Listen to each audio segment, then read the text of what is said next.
Agradezco al evento de Colombia Moda y especialmente a la Facultad de Vestuario de la Universidad Pontificia Bolivariana la invitación esta tarde a conversar sobre estética indumentaria, nos vestimos con pedacitos de sociedad. Voy a hacer un acercamiento al tema desde dos autores fundamentalmente. El primero de ellos es André Leroi-Gourhan, el paleontólogo, con su texto El gesto y la palabra, y el segundo es Walter Benjamin, el filósofo alemán, concretamente el libro de los pasajes, su proyecto de estudio sobre la ciudad de París que realizó a lo largo de más de una década antes de su muerte a inicios de la década de los 40 del siglo XX. Bien, los temas de los que voy a hablar son en realidad muy pocos. El primero sería el concepto de cuerpo, luego hablaré un poco del concepto de espacio, el concepto de territorio, el concepto de símbolo, concretamente el símbolo del vestuario o el vestuario como símbolo, luego la cultura, la sociedad y por último trataré de emitir una reflexión acerca de la importancia, la pertinencia de una semiótica del vestuario en la contemporaneidad, sobre todo en términos de ética, que es un tema que hemos venido tratando a lo largo del evento en términos de conciencia moda. Para mí, particularmente, en el caso de mi charla, esa conciencia tendrá que ver con la necesidad de una ética en el diseño de vestuario concretamente, no tanto en los usuarios, que sería otro tema, sino en los diseñadores. Bien, empiezo entonces.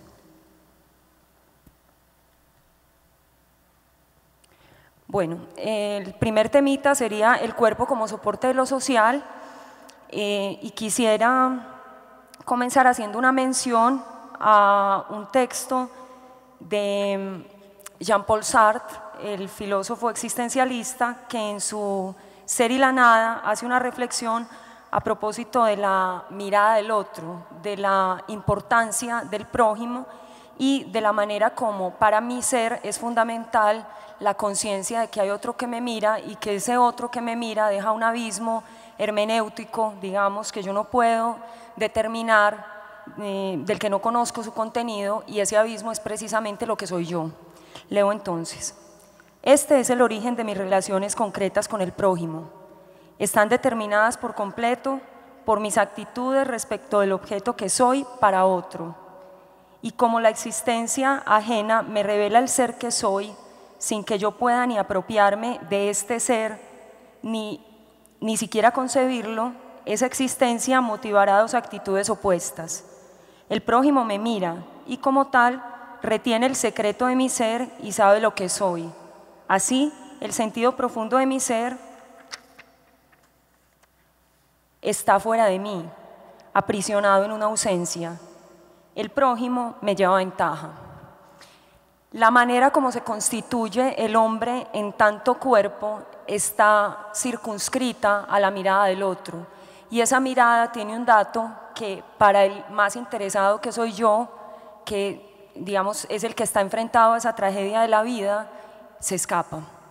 Para ello yo voy a llevar toda la charla con una serie de ejemplos de la literatura y el cine, y empiezo con un ejemplo de Virginia Woolf, la escritora de inicios del siglo XX. Ella tiene un cuento que se llama El vestido nuevo, de una mujer que es invitada a una fiesta a inicios del siglo XX y para ello es una fiesta muy importante, entonces ella se manda a confeccionar un vestido que encuentra en una revista, va donde la modista y le muestra el modelo que ella quiere.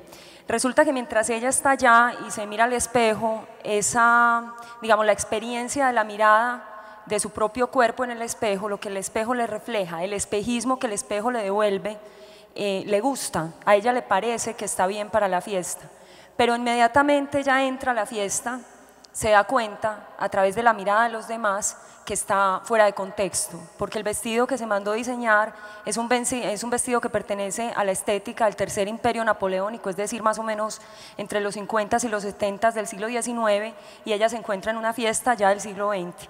Entonces, nadie le dice nada, nadie le dice que está fea, nadie le dice que está por fuera del contexto, pero ella lo siente. Entonces todo el cuento, que es muy corto, es genial, es la elaboración de la tragedia de esta mujer que empieza cuando entra a la fiesta, que se le vuelve insoportable, hasta el momento en que ya no soporta más y decide salir. El cuento, como les digo, se llama El vestido nuevo y hace referencia a la importancia precisamente de eso que desde algunos discursos moralistas sería superficial, el vestuario. Y el vestuario entendido precisamente en esa relación con el cuerpo, un cuerpo que es entendido en una relación con el espacio, espacio en el que hay otros cuerpos que devuelven una mirada de la que yo no tengo sus datos fundamentales. Hay otro ejemplo, este ya tiene que ver con el cine, y es una película de Michel Gondry, el director francés que también se ha ocupado de hacer videoclips. Él tiene una película que se llama Naturaleza Humana, una película maravillosa en la que hay dos personajes, una mujer que sufre de hirsutismo desde muy niña y eso, digamos, marca una tragedia vital para ella porque desde que empieza con el problema la mamá le advierte que no va a poder tener relaciones con los hombres, que se va a tener que dedicar al trabajo intelectual. A ella le empiezan a crecer vellos muy largos en el pecho y luego se le extienden por todo el cuerpo, como pueden ustedes observar en la primera imagen. Miren acá, no sé si se ve muy bien en la resolución o no, pero ella termina prácticamente poseída por el vello y vive en la ciudad. Como ustedes bien saben, ahorita lo miramos más adelante, la ciudad es la confluencia más fuerte de artificios de la cultura humana, allí se concentra todo.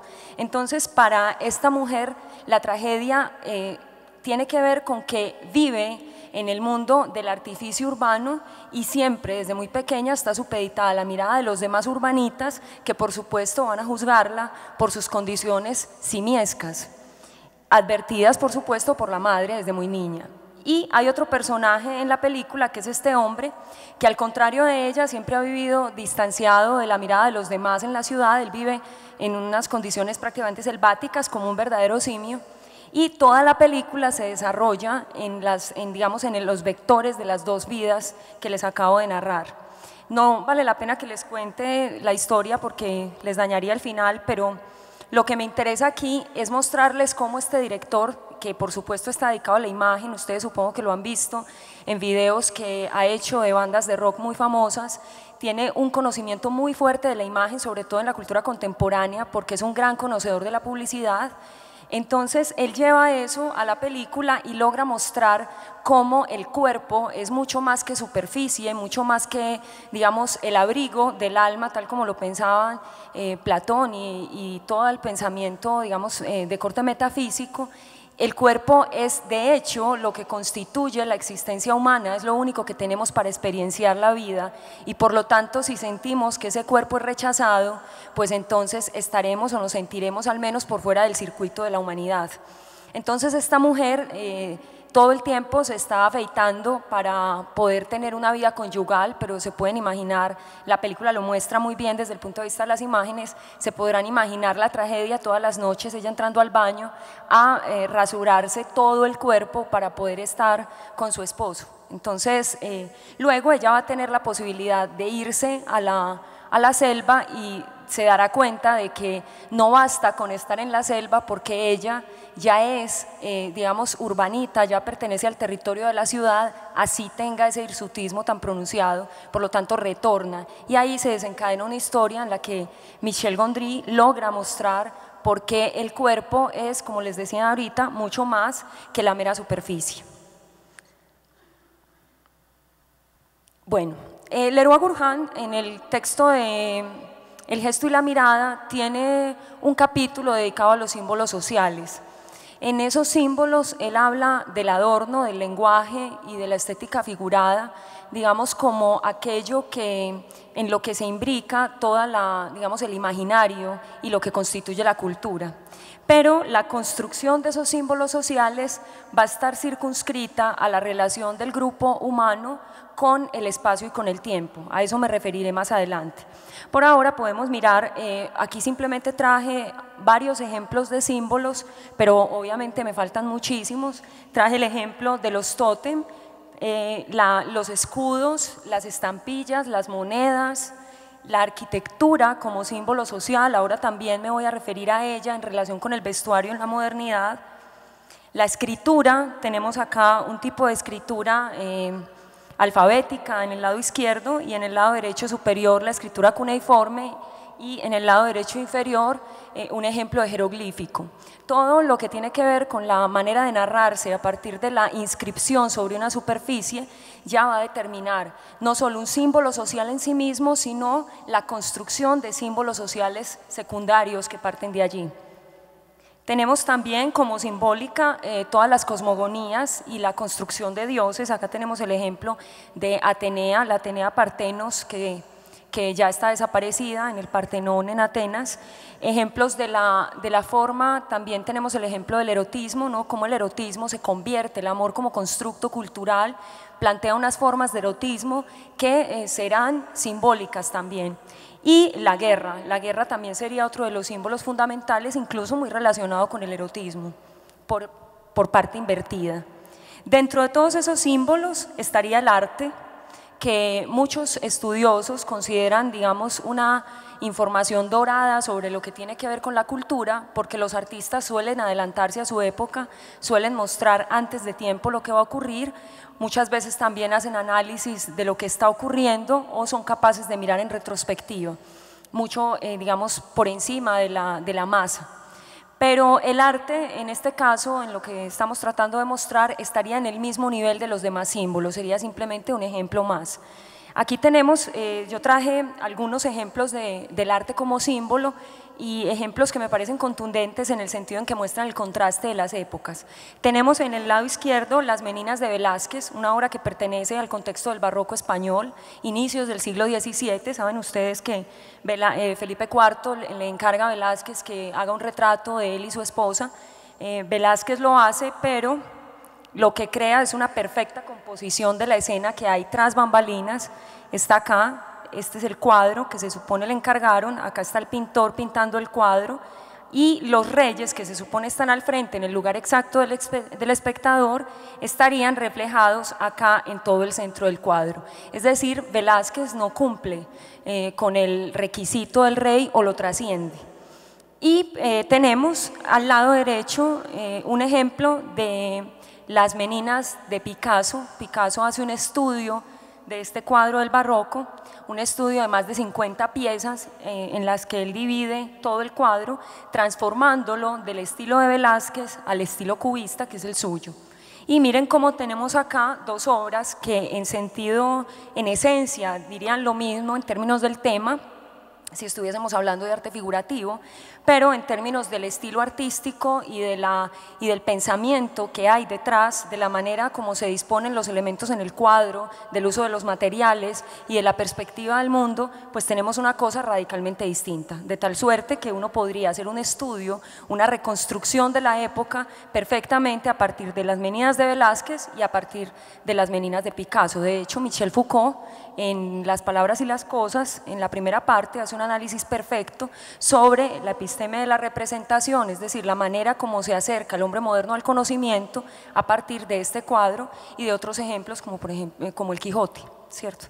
Bueno, por acá tengo otro, acá tenemos, yo creo que este es un símbolo, ya uno podría incluso hablar de algo que está en el inconsciente colectivo, casi todo el mundo sabe que este cuadro pertenece, el de la izquierda pertenece a Leonardo da Vinci.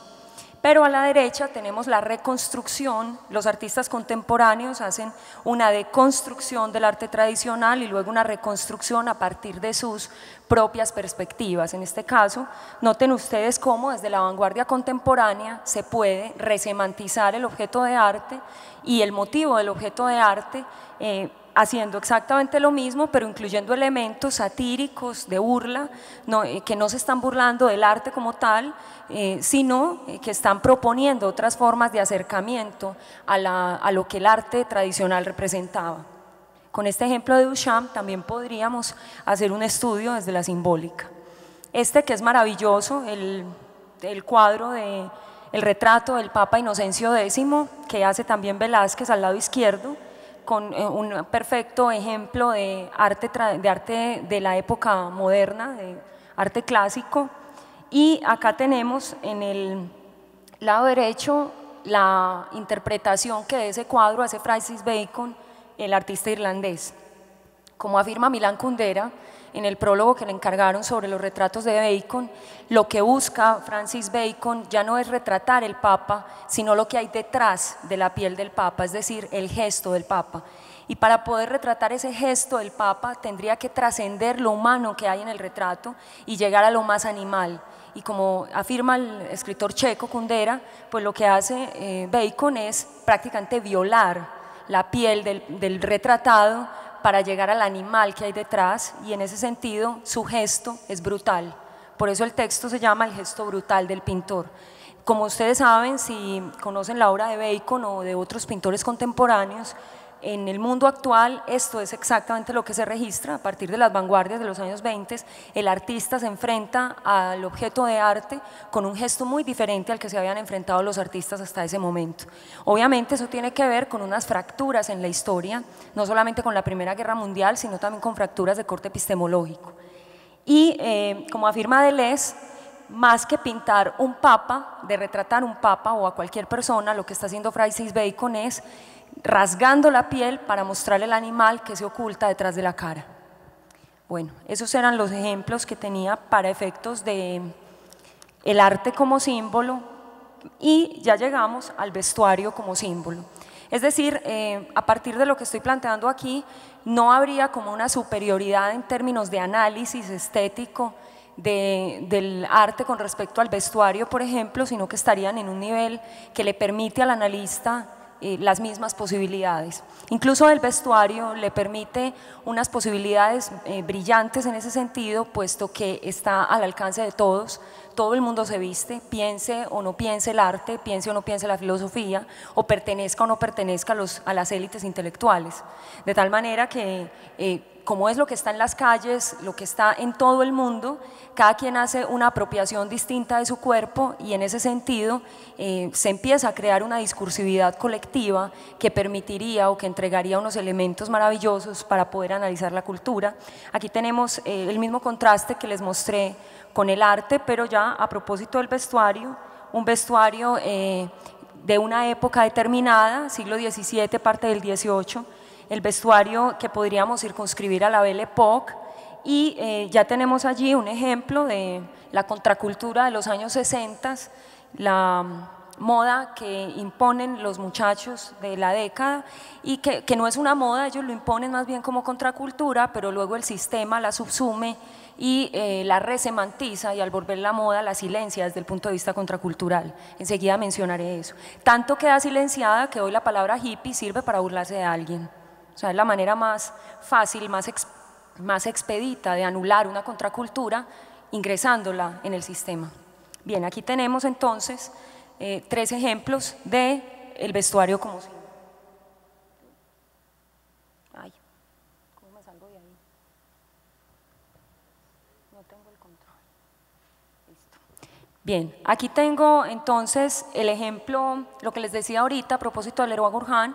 Él habla de las experiencias espaciales de los animales y habla de 2 tipos de espacio: el espacio itinerante y el espacio irradiante.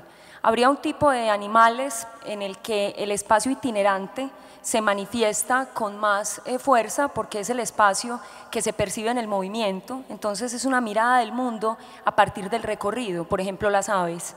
Y habría otro tipo de animales en el que el espacio se reconoce, o la experiencia del espacio se vive a partir de un lugar desde el que se mira, es decir, desde el sedentarismo. En ese caso podríamos hablar de un tipo de mamíferos, concretamente para este caso los hombres. Esas relaciones del tiempo y el espacio, o esas coordenadas espaciotemporales, van a determinar la construcción de los símbolos culturales. Y en ese sentido, cuando uno habla del buen gusto o el gusto de una época, ese gusto está circunscrito ya de antemano, habla detrás de la voz individual desde las coordenadas espaciotemporales. Tengo acá el ejemplo del geocentrismo y luego la ruptura con el heliocentrismo, y podemos evidenciar desde el vestuario cómo para los 2 momentos hay formas de apropiación del cuerpo radicalmente diferentes. Incluso al interior de un mismo imaginario cosmológico, de un mismo imago mundi, digamos, en términos del geocentrismo, uno puede hacer como micromomentos, hacer una división por micromomentos históricos de ese imaginario, y lo que se usaba en Grecia no tenía nada que ver con lo que se usaba, o tenía que ver, pero había una ruptura con lo que se usaba en Roma y luego en la Edad Media. Pero incluso al interior de Grecia habría divisiones, y al interior de Roma y al interior de la Edad Media. Total que el punto del espacio universal en el que yo estoy situada determina concretamente todas las enunciaciones que yo haga y las formas de apropiación de mi cuerpo. Finalmente tiene que ver también con el punto de vista. Acá tengo otro ejemplo de esa relación con el espacio y el tiempo. El primero tenía que ver con el espacio, este tiene que ver con el tiempo. Las coordenadas temporales de la perspectiva moderna, desde la física de Newton, un tiempo lineal, el mundo entendido como un mecanismo de relojería, y el hombre que habita ese mundo también, digamos, desde su imaginario creyente del mecanicismo, va a estructurar unas formas de pensar el vestuario completamente distintas al hombre que ha vivido posterior a todas las revoluciones de la física teórica contemporánea. Eso lo vamos a ver enseguida con una foto que tengo a propósito del arte óptico. La imagen de la izquierda es la ilustración que se hizo para el estudio que realizó Voltaire, el filósofo francés, a propósito de los principios de filosofía natural de Newton, y el de la derecha es una imagen de arte óptico, contemporánea por supuesto. Acá lo tengo. Noten ustedes que ese caos que se empieza a evidenciar en la percepción del tiempo, el tiempo ya no lineal, otro tipo de temporalidad que nos conduce directamente a la incertidumbre, también se va a registrar en los modos del vestuario. De ahí que hoy sea tan difícil hablar de una moda epocal absoluta, y más bien hablemos de atomización en tendencias incluso individuales. Es muy difícil hoy instaurar un discurso de cualquier cosa que sea seguido durante un largo tiempo por un grupo, puesto que la misma experiencia del tiempo ya ha llevado a una forma de habitar el mundo diferente, mucho más incierta. Ahorita ven el ejemplo con el vestido. Bien, el cuerpo entonces, si la estructura de los símbolos sociales, la estructuración de los símbolos sociales se hace a partir de la experiencia del espacio y del tiempo, tenemos entonces que el cuerpo, nuestro propio cuerpo, también es espacio. No haríamos aquí esa división entre contenido y continente, el cuerpo como contenido y el espacio que nos rodea como continente, sino que mi cuerpo estaría inmerso en el espacio, siendo el mismo espacio. Sería muy difícil determinar la frontera entre mi piel y el aire que me rodea. Hay artistas que me parece sirven de ejemplo maravilloso a este tema. Yo diría que el arte por excelencia, como bien decía Gilles Deleuze, es aquello que logra convertir toda materia en materia de expresión, y eso también aplica para el cuerpo del artista. Por lo tanto, todo el arte estaría atravesado por una experiencia muy fuerte del cuerpo, pero hay artistas que han dedicado toda su obra a ese tema y que incluso han encontrado en el cuerpo una vía expedita a la expresión de sus propias emociones. Es el caso de Frida Kahlo. Aquí traje, la artista mexicana, traje 3 ejemplos. Las experiencias individuales de Frida siempre son expresadas en su cuerpo, que es presentado en las obras. Por supuesto, una gran conocedora de la vanguardia europea, una mujer muy inteligente y muy culta, que logra utilizar todos esos nuevos dispositivos del arte contemporáneo para efectos de mostrar cómo lo que a ella le acaece se confluye en su cuerpo, es su cuerpo el lugar de la experiencia de la vida.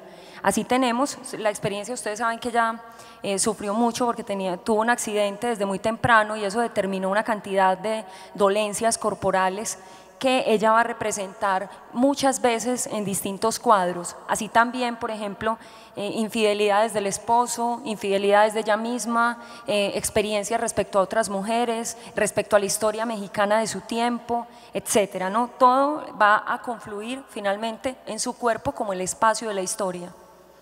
Y otro artista que es bastante escandaloso para quienes no lo conocen y lo ven por primera vez, pero que tiene, digamos, un conocimiento de su cuerpo como pocos, es David Nebreda, el artista español, que incluso por su tratamiento del cuerpo es difícil de encasillar en cualquier grupo de artistas, en cualquier forma de arte. Por supuesto es hijo del arte de nuestra época, ya está muy cercano, digamos, ya está en el espíritu del arte conceptual, pero uno no sabría dónde meterlo.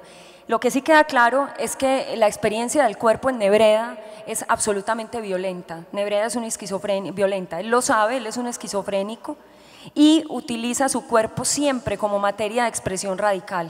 Aquí tenemos 3 ejemplos. Él hace series es fotógrafo, es un gran fotógrafo, tiene una técnica fotográfica incluso clásica, pero la manera como utiliza los elementos fotográficos a la hora de fotografiarse, porque todo su arte es autorreferencial, es distinta a lo que hacía de pronto un retratista o un autorretratista de épocas anteriores.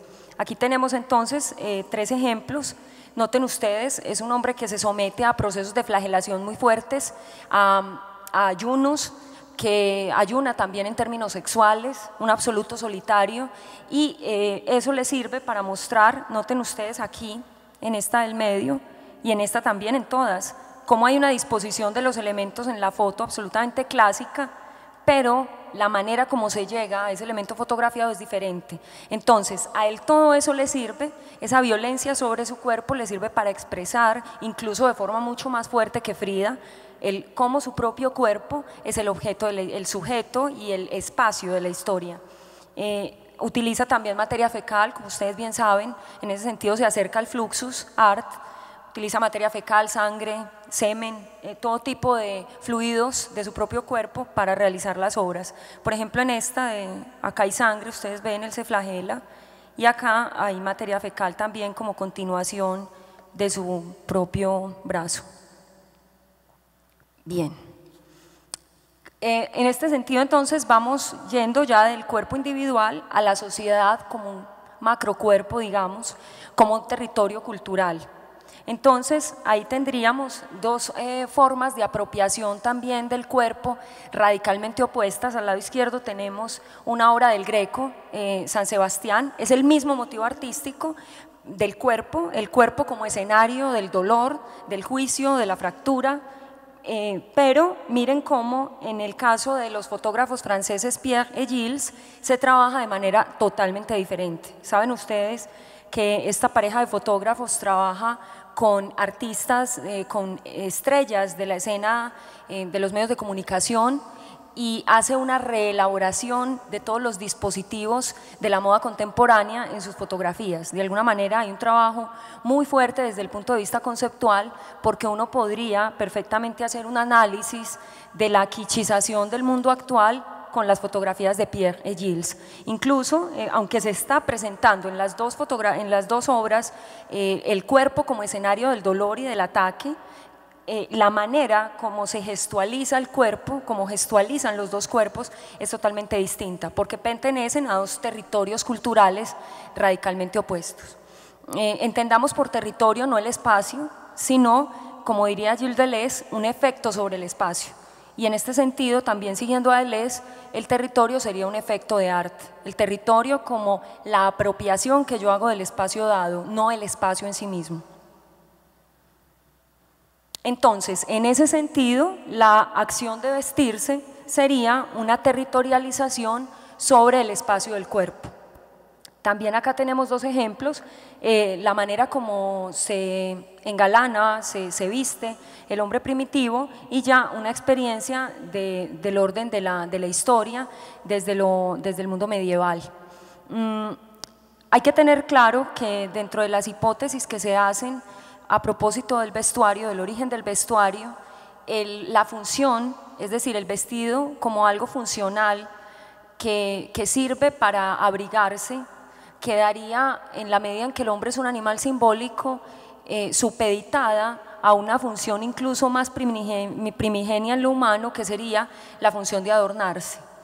Y algunos pensadores empiezan a hacer un recorrido por todo este tiempo tan extraño para nosotros y al que solo nos podemos acercar de manera conjetural, mostrando cómo se podría, a través de comparación de grupos, cómo se podría mostrar que para el hombre desde el principio fue fundamental que su vestido, desde la mirada del otro, fuese aprobado. Entonces, en la misma esencia del vestuario estaría, más allá de la funcionalidad, el adorno. Ahora, otra cosa es que una época asuma como imperativo cultural el adorno per se.